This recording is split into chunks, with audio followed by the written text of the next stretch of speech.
Today, we're going to talk about a little bit about where alignment and where the coach fits in the whole process or the whole kind of big picture of your school improvement initiatives.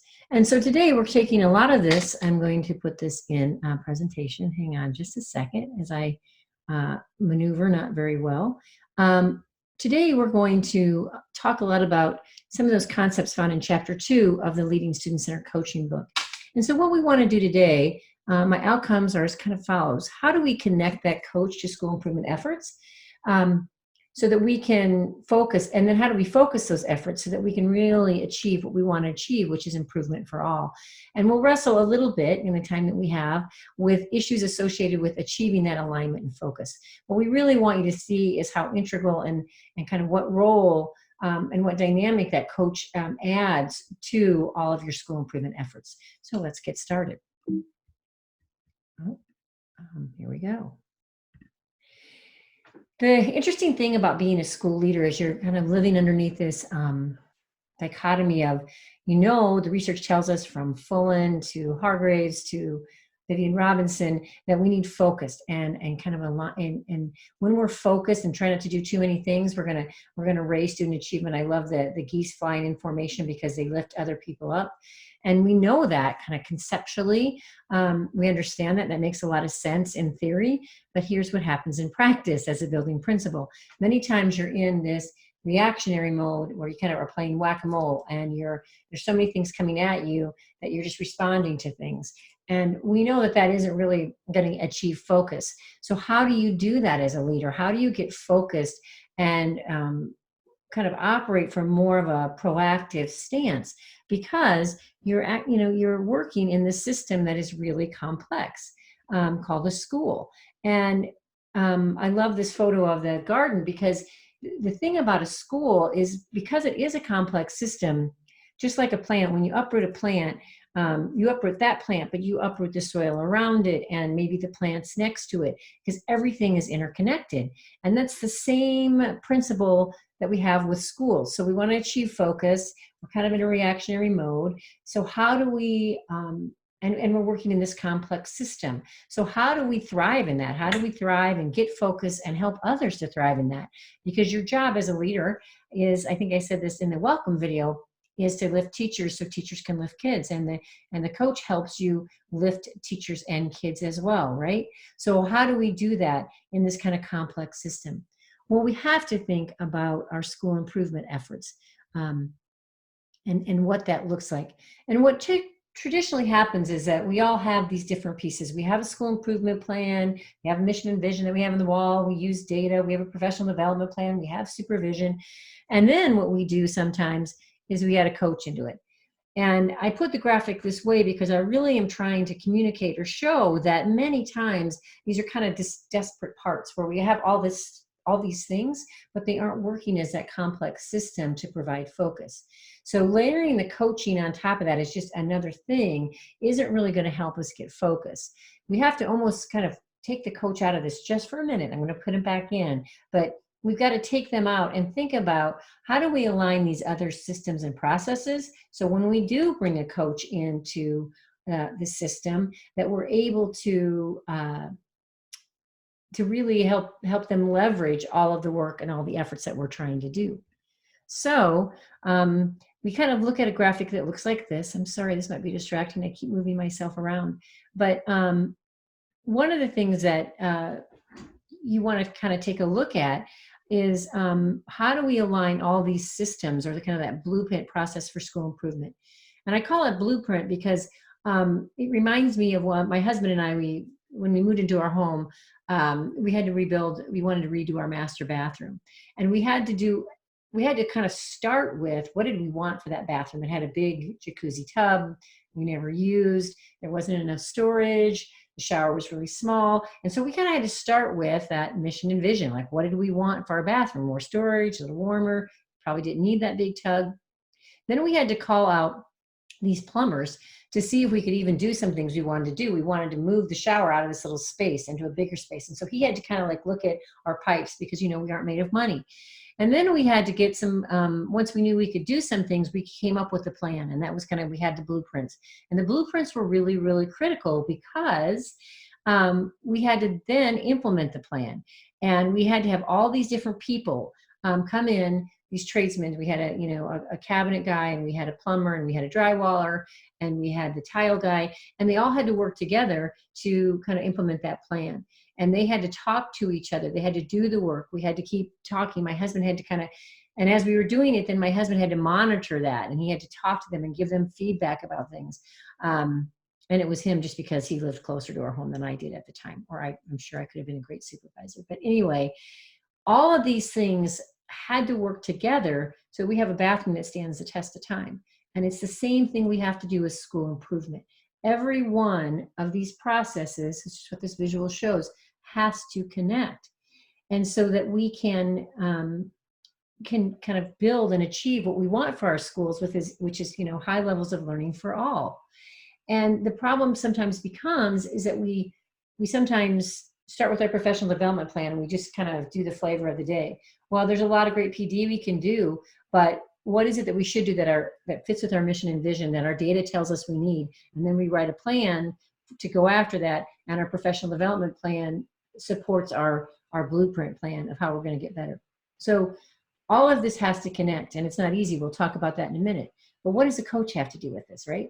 First of all, the coach isn't on here because the coach isn't a process. The coach is a resource, a valuable, highly valuable resource that's going to help you get this work done if we leverage them in the right way. And Diane came up with this graphic, and I think it really boils things down really well. And we use it a lot because I think it helps kind of you understand where the coach fits in. So you have your goals and your school improvement plan, and then you have your thing. And your thing is also found in your school improvement plan. And I like to call that a strategy, which we're going to talk about in a minute. So what is it that we're going to go after with great intention? Balanced literacy, disciplinary literacy, gradual release, teacher clarity, you name it. It's that thing that we're going to say every child's going to benefit from that strategy, and we're going to really make sure we get 100% implementation with 80% fidelity. All right, so that's what we're going to go after. That's our thing. And then to get there, we have to do that professional development piece. I'm going to take us back into that big graphic here in a minute. And our professional learning through PLCs and PD, and you can see that this is facilitated by your teacher leaders, your coach, the administrator, and it's evaluated by administrators. The other thing that's going to help you are your coaching cycles, and those are facilitated by the coach. It's that 1-2 punch. So the coach's job kind of lives down here, right? In that they're going to help you get your thing done. The coach isn't the thing. The coach is the person, along with you, teacher leaders, the rest of your staff, that's going to help you get your thing implemented. And they have a really integral part in that, as I'll point out in a minute when we talk about professional development. So your thing comes out of your plan, and then your coach. So in here, in your plan, you're identifying what's our thing. Then we're going to do professional development around it. And the coach is a big player in that, right? Coaching cycles are some of the best professional developments you can do. So I want you to be seeing like, okay, we have to make the system work together, and the processes in the system that make the system work. And they all have to touch each other, and they're really they're intertwined like a braid or a garden, or whatever analogy you want to think about. So how do we make it happen? Again, sounds good conceptually. The first thing we have to do, and this is Fullen's work, and I'm sure many of you have read it, it's we got to think skinny about our school improvement. And that sounds logical and simple, but in reality, it's super hard to do. And so how do we do that? Well, first of all, we start with clear and deliberate language. What is it that we want to accomplish? And I think, one of the worst things that happens to us is we have all these other pieces and players come in. We have outside accreditation, and that's good. Always have outside accreditation come look at you. But then we kind of muddle that with another plan, with what the state gives us. And we just kind of have, get kind of plan fatigue. So we have to kind of own the plan and really define it. And we do that by defining what are our goals, what are our strategies, and what are our action steps. Our goals are going to be based on students. What do we want to see happen for our students? Our strategies are the work of the adults. What are we going to do? What is that strategy? What is that high leverage initiative that we're going to go after? Again, 100% implementation, 80% fidelity, to make sure that we're going to reach that goal. And then we have action steps. And the action steps is our plan. Okay, if we got to get that done, Here's all the stuff we have to get done, we have to do to make that happen. Um, Again, sounds so easy when I talk about it, a lot harder to make happen. But some more advice on helping make it happen to get focused so you can leverage your coach is limit your goals and strategies.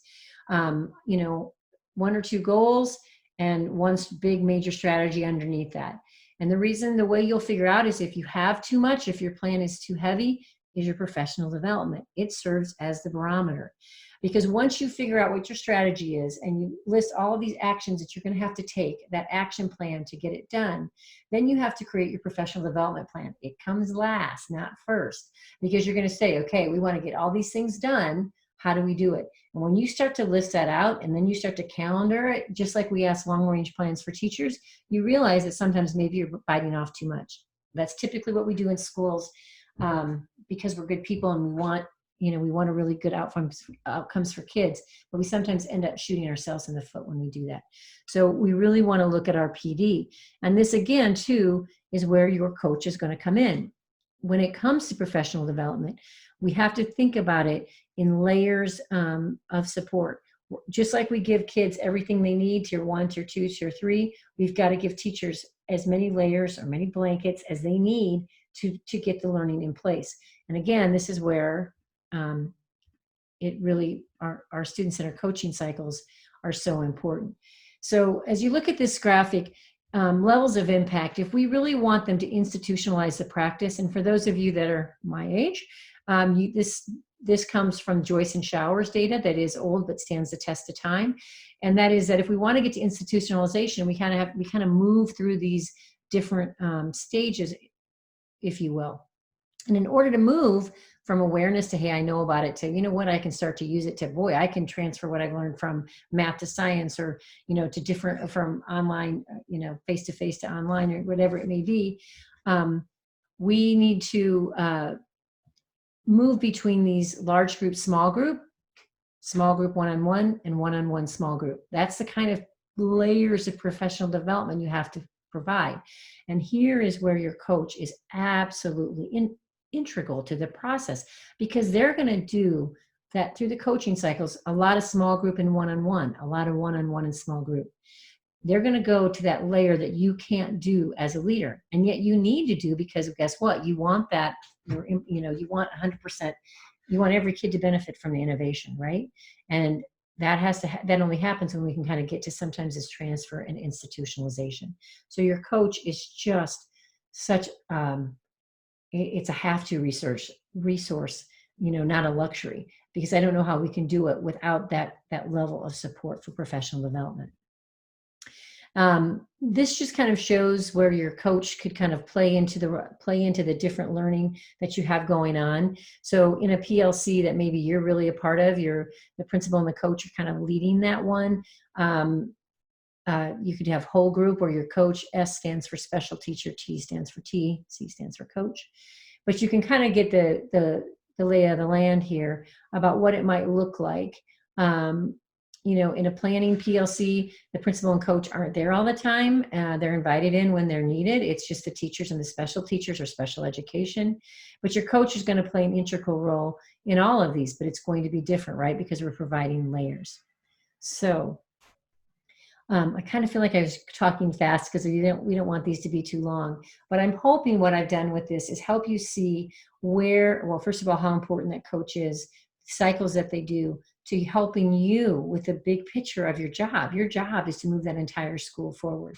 And the way you do that, the way you build something, is to make sure that we all kind of know what it is we're building, and we all work together, which is why the alignment and focus is so important to build that thing.